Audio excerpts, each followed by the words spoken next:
One of the things in naked thinking that is very important is to listen with a different set of ears sometimes and understand what people are saying in a different manner from what you're used to doing. So I have created what I call Phil's Book of Definitions, wherein which I have defined words in a manner that's more useful rather than everyday dictionary formulas. Today's word is fair, F-A-I-R.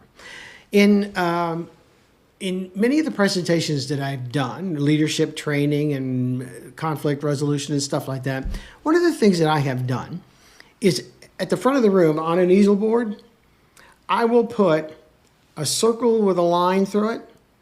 You see it like a stop thing. And I'll put F blank, blank, blank, and I'll leave it. And I'll ask people, I'll say, see this?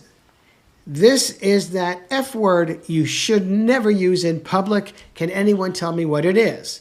And as you can imagine, you do hear a lot of things that shouldn't be said in public. Although these days it seems to be remember they used to call it an F-bomb? Now it's not even a bomb. It's not even a fizzler, twizzler. It's nothing. But this word will always get you, and that is the word fair. Now, a lot of people say in the workplace, in their family life, little kids, that's not fair, that's not fair, that's not fair.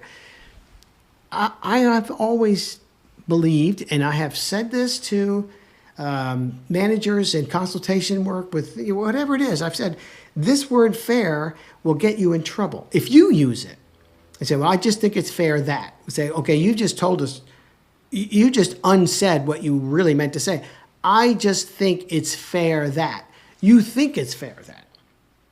It's like, okay, who put you in charge of the words? You see, go ahead and put that definition up for me, please. Got it up there?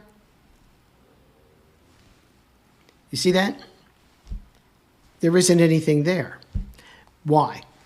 Because the word fair means whatever whoever's using it wants it to mean. And that means that if you think something is fair, I may or may not agree. But if we're going to fight over whether it's fair or not, we're never going to get anywhere except arguing about that.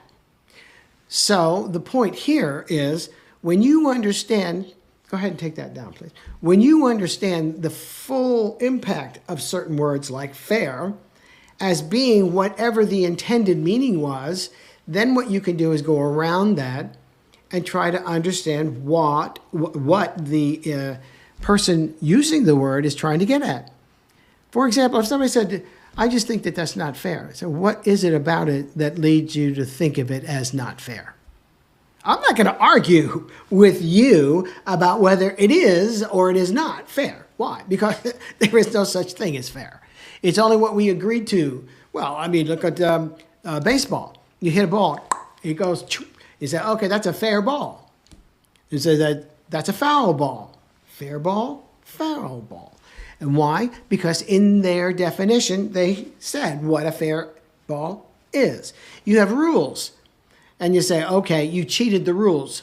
Okay, you did not play fairly. That is to say, you did not play according to the rules. Okay, you have now a definition of what is fair and what is not fair.